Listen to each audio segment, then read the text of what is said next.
Texas, 1944. The sun descends beyond barbed wire horizons, casting amber light across what should be enemy territory, but feels strangely like home. Inside, Camp Huntsville smoke rises from improvised grills fashioned from oil drums, carrying with it the unmistakable perfume of burning mesquite and caramelizing pork fat. American guards laugh their voices, mixing with the sizzle of meat meeting flame, while a group of Japanese prisoners gather at a respectful distance, watching this ritual with narrowed eyes and furrowed brows. One prisoner mutters, barely audible above the crackling fire, "We prefer fish." The words carry the weight of cultural certainty of an empire's culinary traditions stretching back millennia. His companions nod, some smiling at what they perceive as American excess, this peculiar habit of burning perfectly good protein over open flames. Yet within hours, that quiet mockery will dissolve into something far more complex. The aroma proves more persuasive than any propaganda, more powerful than any order. What begins as resistance will transform into surrender, not of military defeat, but of something more fundamental, the universal human vulnerability to comfort, flavor, and unexpected kindness. These men came from an empire built on discipline, restraint, and the unforgiving code of Bushido.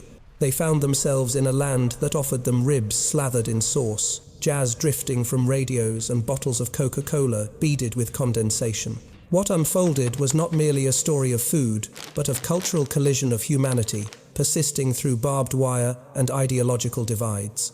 Between 1942 and 1945, more than 50,000 Japanese prisoners of war were transported across the Pacific to internment facilities scattered throughout the American interior.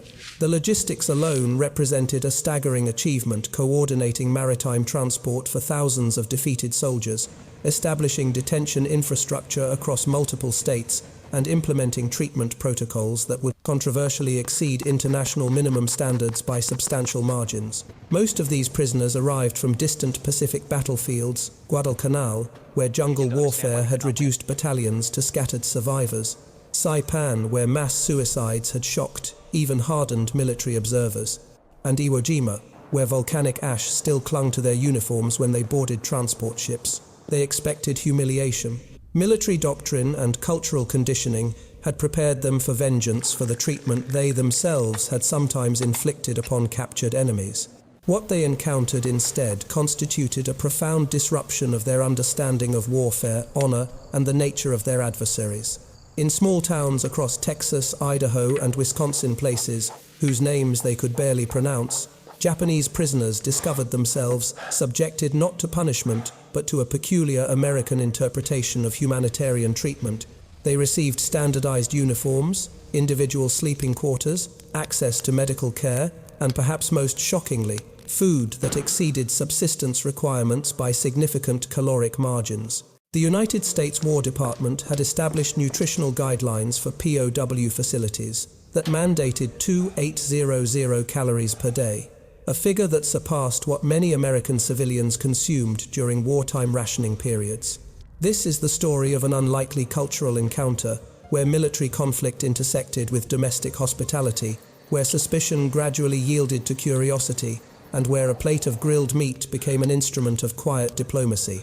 It reveals how the systematic infrastructure of wartime detention, the careful calibration of resources, the deliberate cultivation of humane conditions, the strategic deployment of abundance could achieve what bombs and battleships could not. The gradual erosion of ideological certainty through the simple, undeniable power of human connection. The question persists across decades. How did American barbecue transform from object of mockery to catalyst for cultural understanding? And what does this reveal about the mechanics of reconciliation in the aftermath of total war? Japanese soldier capture represented a fate categorically worse than death on the battlefield. The Bushido code, codified through centuries of samurai tradition and reinforced by imperial military indoctrination, forbade surrender as an act of ultimate dishonor. Article 8 of the Imperial Rescript to Soldiers and Sailors, memorized by every recruit, explicitly stated, "Do not survive the shame of capture." Yet, by 1945, approximately 50300 Japanese military personnel found themselves aboard United States Navy transport vessels, bound for a nation their propaganda ministries had depicted as fundamentally barbaric, racially inferior and incapable of comprehending honor. The maritime transport infrastructure itself represented a remarkable logistical achievement. Liberty ships and converted passenger vessels traversed Pacific routes, averaging 6,800 nautical miles from collection points in Guam, Saipan, and Okinawa to West Coast processing facilities. The vessels maintained standardized detention protocols, prisoners segregated by rank to prevent internal conflict, medical screening stations equipped with DDT delousing equipment and caloric intake maintained at 2,200 calories. Daily during transit, a figure exceeding Japanese military field rations by approximately 40%, even during peak operational periods. The psychological dislocation began before landfall. Through portholes and deck observation periods, prisoners witnessed an industrial geography that contradicted every briefing they had received. San Francisco's dockyards sprawled with construction cranes, their movements coordinated with mathematical precision. Warehouses stretched beyond visual horizons, their inventories managed through emerging punch card tabulation systems. The sheer material abundance, the casual efficiency with which American longshoremen maneuvered cargo, the wasteful discarding of partially damaged crates, the ubiquitous presence of motorized transport, constituted a form of psychological warfare more effective than any battlefield defeat. When they disembarked at processing centers in Seattle, San Francisco, and San Pedro, the cognitive dissonance intensified. Guards offered cigarettes not as interrogation tools, but as casual gestures of normality. Medical personnel examined wounds with clinical detachment, treating injuries without the ritualized humiliation prisoners had anticipated. Translators, many of them Nisei volunteers, whose families faced internment in separate facilities, spoke with grammatical precision that revealed genuine linguistic competence rather than crude mimicry. The Americans had studied their language, had invested resources in understanding their cultural frameworks, had systematized their approach to detention with the same industrial thoroughness they applied to aircraft production. The initial transport to inland detention facilities revealed further paradoxes. Trains carried them across landscapes of staggering scale, the Mojave Desert's mathematical emptiness, the Sierra Nevada's geological defiance, the Great Plains' agricultural rationalization. Private Ishida, a former schoolteacher from Yokohama, recorded in his contraband diary, "We cross 1,000 kilometers without seeing destruction. Their cities stand intact, their fields produce without interruption. I begin to understand why we could not win." Texas, when they arrived, presented its own systematic contradictions. Camp Huntsville occupied 640 acres of meticulously planned detention space, part of a nationwide POW infrastructure network, encompassing 511 facilities across 46 states. The camp architecture reflected military engineering precision barracks constructed to standardized specifications, mess halls designed for maximum nutritional efficiency, recreational facilities that acknowledged psychological requirements beyond mere survival. Fencing perimeters incorporated double barrier systems with regulated patrol intervals, yet guards carried weapons with casual indifference rather than aggressive posturing. The abundance proved most disorienting. Each prisoner received 3 meals daily, totaling approximately 2,800 calories, a nutritional standard that exceeded both Geneva Convention minimums and comparative Axis POW treatment by substantial margins. Breakfast included eggs, bread, coffee with real sugar. Lunch offered sandwiches, fruit occasionally, ice cream. Dinner presented proteins, vegetables, and portions sized for sustained labor rather than gradual attrition. For men raised on rice, supplemented with occasional fish conditioned by military rations that had diminished to near starvation levels during final campaigns, this American interpretation of basic provision felt simultaneously generous but incomprehensible. They called it America's paradox. The nation that had firebombed their cities now offered them blankets, soap, and meat in quantities their own military had never provided. Texas possessed 2 strategic advantages that transformed it into America's primary PO detention network: geographical remoteness from coastal vulnerability zones and agricultural surplus capacity that exceeded immediate civilian requirements by substantial margins. By 1944, the state operated 12 major detention facilities, and 23 branch camps, housing approximately 5,000 Axis prisoners, predominantly German, but with specialized Japanese-only installations at Huntsville, Hearn, and Kennedy, designed to prevent the cultural conflicts that had erupted in mixed population facilities. The camps themselves represented sophisticated exercises in logistical planning. Camp Huntsville's infrastructure included standardized Army cantonment construction, 63-foot by 20-foot barracks buildings, accommodating 60 prisoners, each mess hall facilities designed for 800 meal service capacity per sitting, and recreational zones calculated to provide 150 square feet of outdoor space per detainee. Figures derived from Army Corps of Engineers. Psychological studies correlating spatial allocation with reduced disciplinary incidents. The camp's water systems pumped 4,700 gallons daily sewage treatment, operated on continuous cycle, tertiary processing, and electrical generation, maintained 24-hour illumination at 2.1 watts per square foot, exceeding minimum Geneva Convention standards by 40%. Food logistics revealed the most striking disparities between American detention protocols and Axis equivalents. The War Department's Prisoner of War Division, operating under Brigadier General B.M. Bryan's systematic oversight, had established nutritional guidelines, mandating 2,800 calories per prisoner per day, a figure calibrated to match U.S. Army garrison rations rather than subsistence minimums. Monthly supply requisitions for Camp Huntsville alone included 1,2000 pounds of beef, 8,400 pounds of pork, 1,5600 pounds of fresh vegetables, 4,200 dozen eggs, and 840 pounds of coffee. Quartermaster Logistics distributed these provisions through the same supply chains, serving active duty personnel, effectively treating detention facilities as integral components of domestic military infrastructure, rather than punitive isolation zones. For Japanese prisoners accustomed to Imperial Army field rations, which by 1944 had deteriorated to approximately 1,800 calories daily, composed primarily of rice supplemented with pickled vegetables and occasional dried fish. The American dietary regime constituted a form of abundance bordering on incomprehensible excess. Cultural dissonance manifested immediately during initial meal services. Prisoners consumed rice portions while leaving meat proteins untouched, their digestive systems unprepared for the lipid-heavy American diet, and their cultural frameworks interpreting such lavish protein allocation as wasteful, possibly decadent.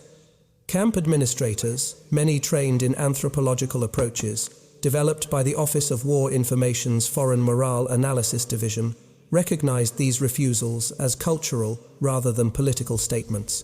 Captain James Morrison, Huntsville's mess operations officer, maintained detailed consumption logs, revealing systematic patterns. Japanese prisoners initially consumed only 62% of provided rations, with beef rejection rates approaching 89% during the first month of detention. Morrison's reports to Regional Command emphasized dietary adaptation protocols rather than disciplinary responses, recommending gradual introduction of protein-heavy foods alongside culturally familiar rice-based meals. The camp cookouts emerged from this logistical cultural intersection. Regional commanders authorized under PWD Circular 19 to implement morale enhancement programs, approved weekend recreational cooking events designed to familiarize guards and prisoners through informal social interaction.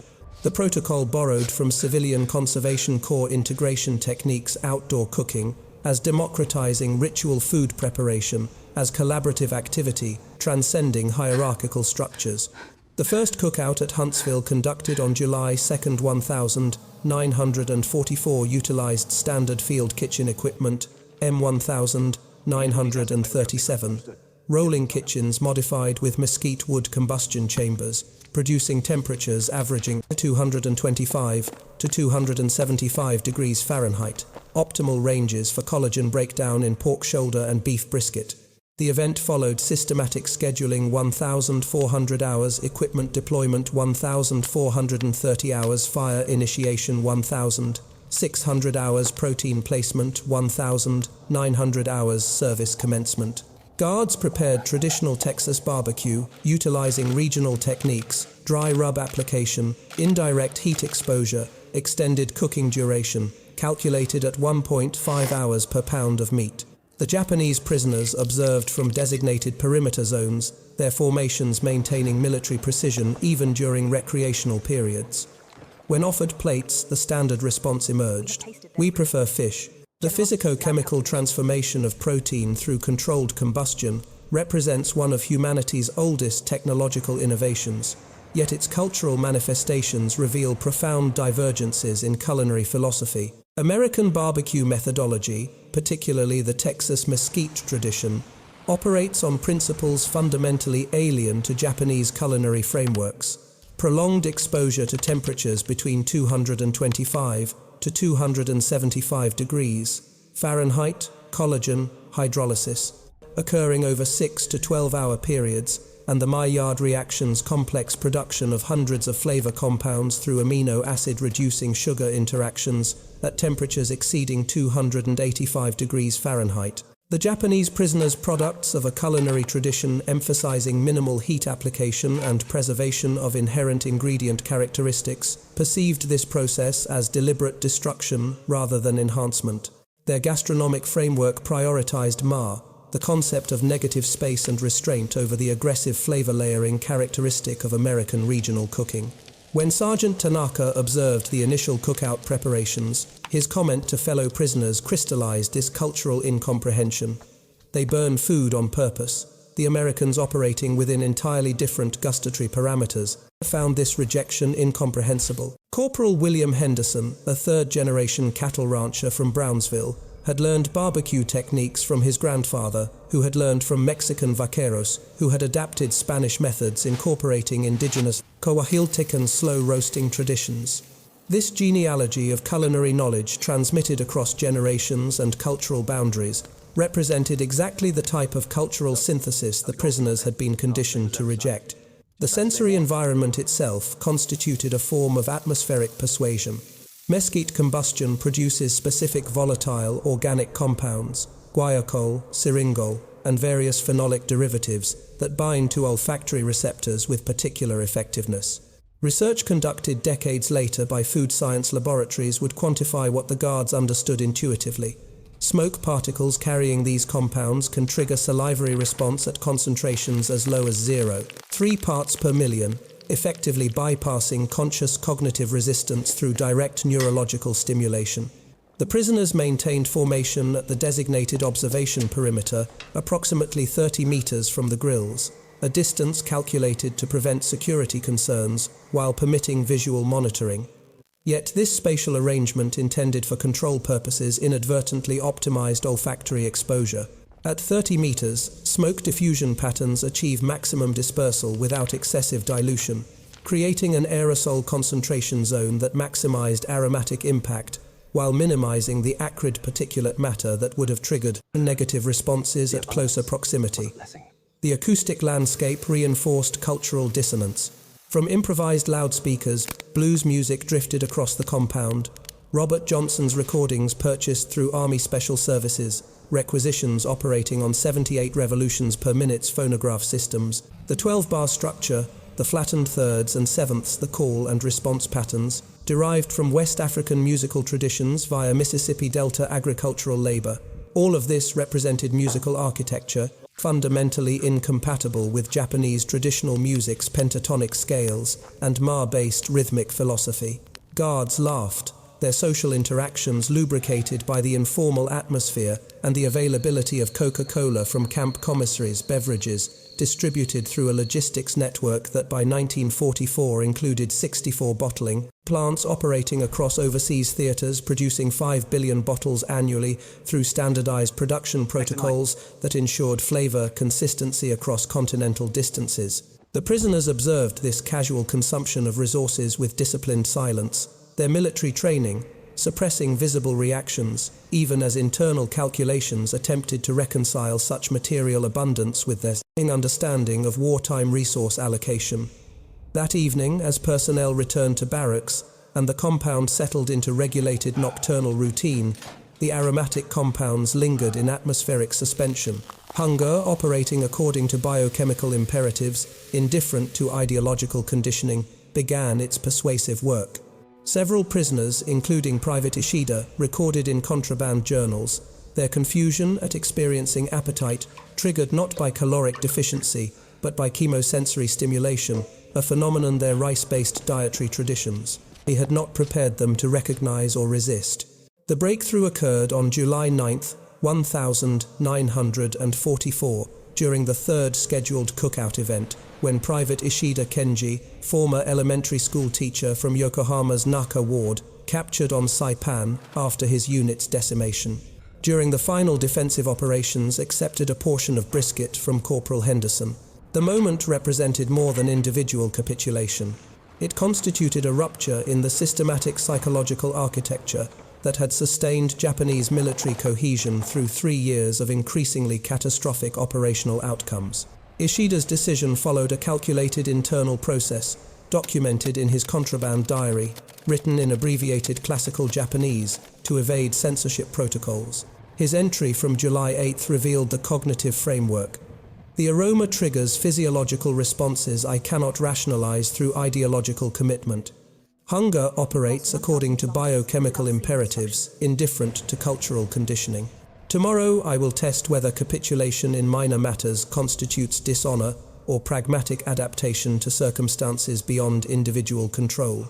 Henderson's offer employed deliberate psychological calibration, rather than presenting a full plate which would have triggered obligation-based refusal patterns documented in cultural briefings prepared by the Office of War Information's Japanese section.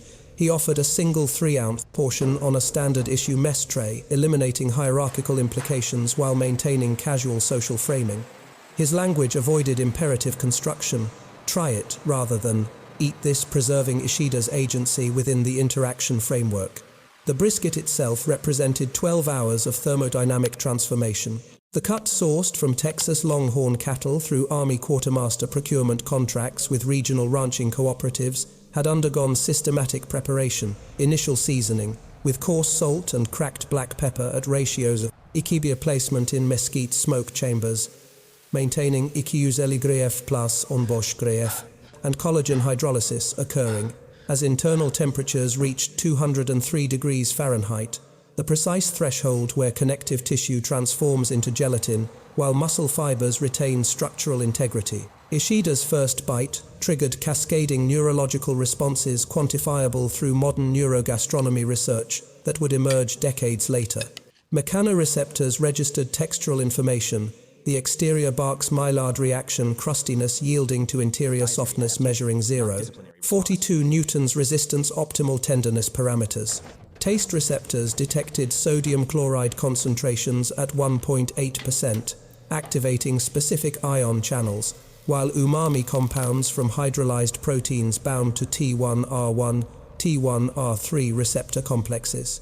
Olfactory epithelium processed retronasal aromatic compounds, over 400 distinct volatile organic molecules produced through lignin pyrolysis and lipid oxidation. His physical response preceded conscious interpretation. Pupil dilation increased 12 to 18%, salivary secretion accelerated to approximately 1.5 milliliters per minute, and dopaminergic pathways activated in the ventral tegmental area, neurological reward circuitry, evolutionarily calibrated to reinforce calorie-dense food consumption. The meat's fat content, approximately 28% by mass, delivered 9 kilocalories per gram, triggering metabolic satisfaction, signals that rice-based diets averaging 8 to 12% fat content could not equivalently stimulate. His diary entry from that evening employed language, revealing profound psychological dislocation. I have consumed the enemy's food. The experience triggers shame proportionate to enjoyment intensity. Salt, smoke, sweetness, flavor architectures, absent from our culinary traditions. The meat achieves textural paradox, simultaneously firm and yielding. I cannot reconcile gustatory satisfaction with ideological framework. Perhaps this constitutes a minor surrender. Perhaps all surrenders begin this way through small physical pleasures that erode abstract commitments. Word propagated through barracks networks that night, according to informal communication patterns that had developed during the 3 months of detention. By the following cookout on July 16-17, additional prisoners approached the grills. By July, 30th attendance had increased to 43. representing 68% of the compound's Japanese POW population. Cultural resistance dissolved not through ideological conversion, but through accumulated sensory experiences that systematically overrode conditioned responses. By August, several prisoners brought chopsticks integrating American proteins into Japanese eating protocols, a hybrid cultural practice that preserved dignity while acknowledging gustatory reality. The transformation from antagonism to accommodation occurred through systematic cultural exchange protocols that would later inform post-war occupation strategies and Cold War psychological operations frameworks. Camp Huntsville's recreational programming, operating under War Department Circular 19's Constructive Engagement Directives, implemented structured interaction schedules designed to facilitate cultural transmission while maintaining security parameters: 3 cookout events, weekly supervised athletic competitions, bi-weekly and designated cultural exchange hours, permitting cross-group interaction within monitored recreational zones.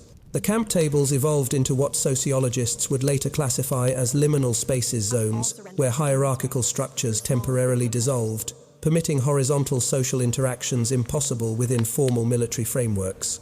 Japanese prisoners demonstrated origami techniques, their paper-folding methodologies revealing mathematical principles that fascinated American guards with engineering backgrounds. Sergeant Yamamoto, a former architecture student from Kyoto Imperial University, taught geometric folding patterns that produced structural forms, achieving remarkable strength-to-weight ratios, principles that would later influence American aerospace engineering through indirect knowledge transfer pathways. American personnel reciprocated with culinary instruction, though the knowledge transfer operated asymmetrically due to equipment limitations. Japanese prisoners lacked access to controlled combustion chambers and could not replicate 12-hour smoking protocols within barracks constraints.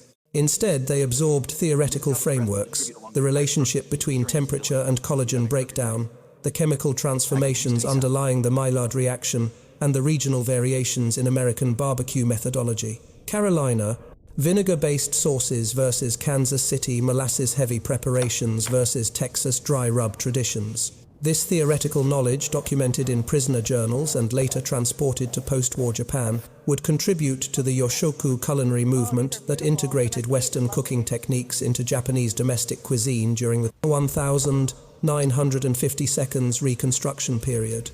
The informal economy that developed around these exchanges revealed sophisticated social dynamics. Sergeant Tanaka traded hand-carved chopsticks, fashioned from mesquite wood, scavenged from cookout fuel supplies for a Stetson hat that Corporal Martinez had purchased through the post-exchange catalog system. The transaction employed calculated equivalence frameworks. Tanaka had invested approximately 8 hours of skilled labor producing chopsticks that demonstrated Japanese craft traditions, while Martinez had allocated $4.50 from his monthly enlisted pay to acquire headwear representing Texas regional identity. Both objects functioned as cultural signifiers rather than utilitarian, implements their exchange value deriving from symbolic rather than functional characteristics. The Sunday gatherings acquired an unofficial designation, smoke meetings terminology, that acknowledged both the literal presence of combustion byproducts and the metaphorical clearing of cultural obscuration. Attendance metrics documented progressive normalization. Initial participation rates of 23% among Japanese prisoners increased to 67% by September 1944 and stabilized at 81% by December, representing near universal engagement, excepting only the small fundamentalist faction that maintained strict non-collaboration protocols based on uncompromising Bushido interpretations. Linguistic exchange accelerated through these interactions. American guards acquired functional Japanese vocabulary, averaging 120 to 150 words within 3 months of regular contact, primarily food-related terminology and basic social courtesies. Japanese prisoners demonstrated more rapid English acquisition, their average vocabulary expansion reaching 340 to 400 words over equivalent periods, a disparity attributable to motivational asymmetries and the structural advantages Japanese grammar provided for absorbing English vocabulary as loanwords. The culinary preferences that initially divided populations began converging through iterative exposure. By October 1944, Japanese prisoners had ceased describing barbecue as burned food, instead developing specialized terminology. America-style yakimono grilled items with subcategories, distinguishing brisket, gyuniku, pork ribs, butaniku bara, and sausage soseji. Simultaneously, several prisoners began requesting more sauce, a phrase that entered camp vernacular as shorthand for cultural accommodation, representing willingness to engage American gustatory frameworks on their own terms rather than demanding modification to Japanese preferences. Guards reciprocated by incorporating Japanese aesthetic principles into cookout presentations, arranging meat portions with attention to visual composition and negative space, unconscious absorption of MA concepts through repeated cultural exposure. The epistolary networks connecting Japanese POWs to their homeland operated through multi-layered censorship and translation protocols that transformed personal correspondence into intelligence assets while simultaneously revealing psychological architecture of detention experience. The War Department's Military Intelligence Service, operating from converted warehouse facilities in Arlington Hall Station, Virginia, employed 342 Japanese language specialists, processing approximately 18000 POW letters monthly by late 1944, a document analysis operation representing the largest systematic translation infrastructure in American military history prior to Cold War signals intelligence expansion. Each letter traversed standardized processing pathways, initial composition in Japanese using paper and writing implements, distributed through camp commissaries at controlled intervals, one writing session weekly maximum, 2 pages per, composition preliminary screening by camp-level translators, identifying security-sensitive content, secondary analysis at regional processing centers, evaluating psychological indicators and morale patterns, tertiary review at national coordination facilities, assessing strategic intelligence value, and final transmission through International Red Cross postal networks, requiring average transit times of 47 to 63 days from Texas facilities to Japanese home islands distribution points. The censorship protocols employed systematic redaction methodologies targeting specific information categories, geographical references beyond camp designations, details regarding American industrial capacity or military installations, commentary on guard force numbers or security procedures, and any content potentially undermining Japanese military morale or civilian war support. Yet, within these constraints, correspondence revealed profound psychological transformations that statistical analysis could quantify, but not fully explain. Private Ishida's letter dated September 3, 1944, one of 127 documents from Camp Huntsville, later declassified through Freedom of Information Act, requests during the 1,980 seconds demonstrated the cognitive dissonance permeating POW experience. America demonstrates characteristics inconsistent with ideological briefings. Guards provide food exceeding subsistence requirements. We perform agricultural labor in surrounding fields. Authorities state we have fulfilled combat obligations. This assessment may contain validity. The linguistic construction revealed careful navigation of censorship constraints while communicating substantive information. By employing passive voice and conditional phrasing, Ishida maintained plausible deniability regarding political implications. While transmitting core message, American treatment contradicted expected protocols based on Japanese military indoctrination regarding enemy brutality.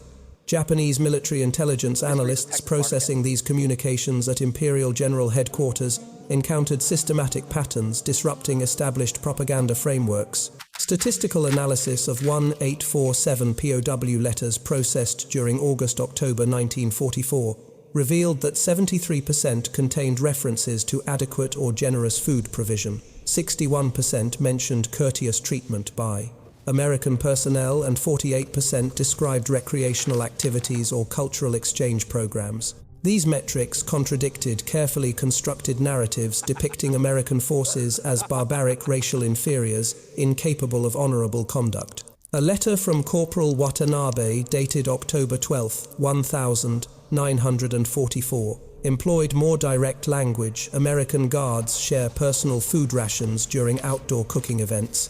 We engage in conversation, laughter occurs. War seems geographically and temporally distant. despite our proximity to its continuation. This correspondence triggered consternation among Japanese censorship officials, who recognized that widespread dissemination of such perspectives among civilian populations could undermine mobilization efforts during the war's increasingly desperate final phase. Yet, suppressing letters entirely risked violating Geneva Convention protocols and potentially triggering international Red Cross interventions that would create diplomatic complications. The unintended consequence of this correspondence flow was the gradual seeding of alternative narratives regarding American character and intentions, information that would prove strategically valuable during post-war occupation planning. When General Douglas MacArthur's staff designed occupation governance protocols in 1945 to 1946, they incorporated insights derived partially from POW correspondence analysis, recognizing that approximately 50,000 repatriated prisoners would return to Japanese society carrying experiential knowledge, contradicting wartime propaganda, and potentially facilitating acceptance of American-directed reconstruction initiatives. Distance collapsed through paper and ink, transforming barbed wire enclosures into nodes within trans-Pacific communication networks that would ultimately contribute to post-war reconciliation frameworks. August 15th, 1945. At 0700 hours Central War Time Camp, Huntsville's public address system activated across its 640-acre perimeter, transmitting a signal that had traveled 6,847 miles via trans-Pacific cable infrastructure from Tokyo through relay stations in Guam, Hawaii and San Francisco. The broadcast carried Emperor Hirohito's voice recorded on NHK facilities using Western Electric 47, a condenser microphone systems pressed onto acetate discs and distributed through Japan's centralized radio network, reaching an estimated 83 million listeners simultaneously. The audio quality degraded through multiple transmission stages and compression artifacts inherent to 1,940 seconds. Broadcast technology rendered the Emperor's classical court Japanese nearly incomprehensible to many prisoners whose linguistic training emphasized modern military vernacular. Yet the meaning transcended technical clarity. The war had terminated through unconditional surrender, a diplomatic construct the Japanese language struggled to accommodate, eventually settling on the euphemistic, accepting the Potsdam Declaration to preserve linguistic frameworks around honor and capitulation. Psychological response patterns varied according to demographic variables documented through camp administrative records. Officers constituting 7% of Camp Huntsville's population demonstrated the highest rates of acute emotional distress, with 23 reported incidents of self-harm attempts within 72 hours of the announcement. Interventions prevented through enhanced monitoring protocols, activated immediately upon broadcast reception. Enlisted personnel exhibited more varied responses. 41% showed visible emotional displays, weeping, shouting, physical collapse. 33% maintained rigid military bearing with no observable reactions, and 26% displayed what camp psychiatrists classified as confused relief, conflicting emotional states reflecting simultaneous grief for national defeat and private gratitude for survival. The announcement triggered immediate administrative challenges regarding detention status and repatriation logistics. The War Department's Prisoner of War Division, operating from hastily convened planning sessions at the Pentagon's newly completed facilities, issued preliminary guidance on August 16th, establishing procedural frameworks, POWs, would maintain current detention status, pending formal peace treaty ratification. Repatriation would occur through phased maritime transport operations, coordinated with Supreme Commander Allied Powers Pacific Headquarters, and camp programming would transition from wartime detention to peacetime processing protocols. American guards, many anticipating imminent discharge through the military's point-based demobilization system, requiring 85 points calculated from service duration, combat experience and dependent status, approached prisoners, with subdued acknowledgement of the transformed circumstances. Corporal Henderson, who had accumulated 94 demobilization points through 37 months overseas service, including Guadalcanal operations, proposed a final cookout event, terminology deliberately chosen to emphasize continuity rather than ceremonial closure. The logistics required rapid procurement authorization. Camp administrators operating under emergency discretionary budgets allocated for morale stabilization during transitional periods approved requisitions totaling $347 for supplies 240 pounds of beef brisket sourced through existing quartermaster contracts, 180 pounds of pork ribs, condiments and seasonings at standard allocations, and supplemental mesquite wood, exceeding normal fuel budgets by 40% to accommodate extended cooking duration. The event commenced at 1,600 hours on August 18th, 1945, following 3 days of administrative processing and emotional stabilization protocols. The atmospheric conditions: temperature 94 degrees Fahrenheit, relative humidity 68%, wind velocity 7 knots from the southeast proved optimal for smoke dispersion and thermal management. Guards employed familiar preparation methodologies, yet the ritual carried transformed significance. What had begun as cultural diplomacy through culinary engagement now functioned as commemorative ceremony, marking warfare's conclusion and acknowledging shared humanity's persistence through ideological conflict. Private Ishida's final diary entry from Camp Huntsville, dated August 18, 1945, employed language revealing complete psychological reorientation. We consume their food, we sing their songs. I comprehend now, we have tasted their freedom. Not freedom from detention, but freedom as philosophical construct, abundance without apology, generosity without calculation, human connection without ideological precondition. The repatriation logistics that commenced in October 1945 represented the largest coordinated maritime transport operation in American military history, to that point exceeding even the scale of Operation Olympic's planned invasion infrastructure. The War Department's Repatriation Division, established September 2, 1945, coordinated movement of 50300 Japanese POWs through West Coast embarkation facilities, utilizing converted troop transports, Liberty ships, and requisitioned commercial vessels. Average transport capacity measured 2,400 personnel per vessel, requiring 21 complete voyages across Pacific routes, averaging 14.3 days transit time from San Francisco to Yokohama processing centers. The systematic debriefing protocols implemented by Supreme Commander Allied Powers Headquarters processed returning POWs through standardized interview sequences designed to assess psychological conditions, identify potential security concerns, and document detention experiences for historical record compilation. Statistical analysis of 4847 debriefing transcripts declassified through National Archives releases during the 1,990 seconds revealed that 78% of former Camp Huntsville detainees characterized their treatment as significantly better than anticipated, with 61% specifically mentioning food quality and quantity as transformative elements of their captivity experience.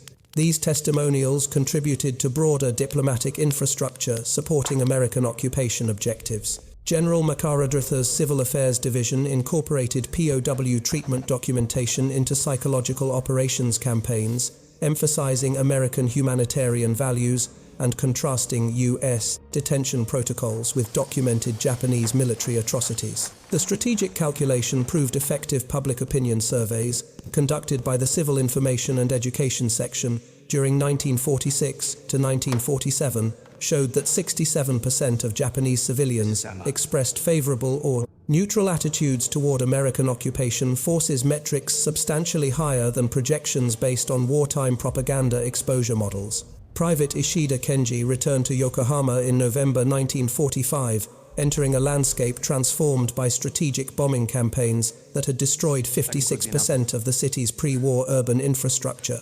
Utilizing skills acquired through camp agricultural labor programs and modest capital accumulated through POW labor compensation, earning $0.80 daily for agricultural work under Geneva Convention provisions. He established a small restaurant in the Naka Ward reconstruction zone in April 1952. The establishment, operating under the name Texas Pavilion, occupied 48 square meters of commercial space in a reconstructed commercial district, serving American occupation personnel and emerging Japanese middle-class clientele. The menu reflected deliberate cultural synthesis, traditional Japanese preparations alongside yoshoku adaptations of Western cuisine, including a signature dish designated America Yaki beef brisket, prepared using smoking techniques, Bushido, observed in Camp Huntsville, adapted to Japanese equipment constraints through improvised ceramic smoking vessels and locally sourced cherry wood, substituting for unavailable mesquite. On the restaurant's wall hung a photograph preserved despite paper shortages and resource scarcity. Japanese prisoners and American guards gathered around improvised grills, smoke rising into Texas sky faces, reflecting not animosity but the tentative recognition of shared humanity transcending ideological boundaries. The image functioned as historical documentation and philosophical statement, visual evidence that reconciliation could emerge from the smallest gestures of generosity exchanged across barbed wire and cultural divides. In the final accounting, the transformation that occurred within Camp Huntsville's 640 acres represented more than isolated humanitarian gestures. It constituted a systematic infrastructure for cultural reconciliation. Mechanics would inform American diplomatic strategy throughout the subsequent Cold War period. The integration of adequate nutrition, 2,800 calories daily, versus Geneva Convention, minimums of 2,000 recreational programming, average 14 hours weekly versus required 2 hours, and cross-cultural exchange protocols, created conditions where ideological certainty could dissolve through accumulated sensory experiences and quotidian human interactions. The broader strategic implications emerged during post-war reconstruction.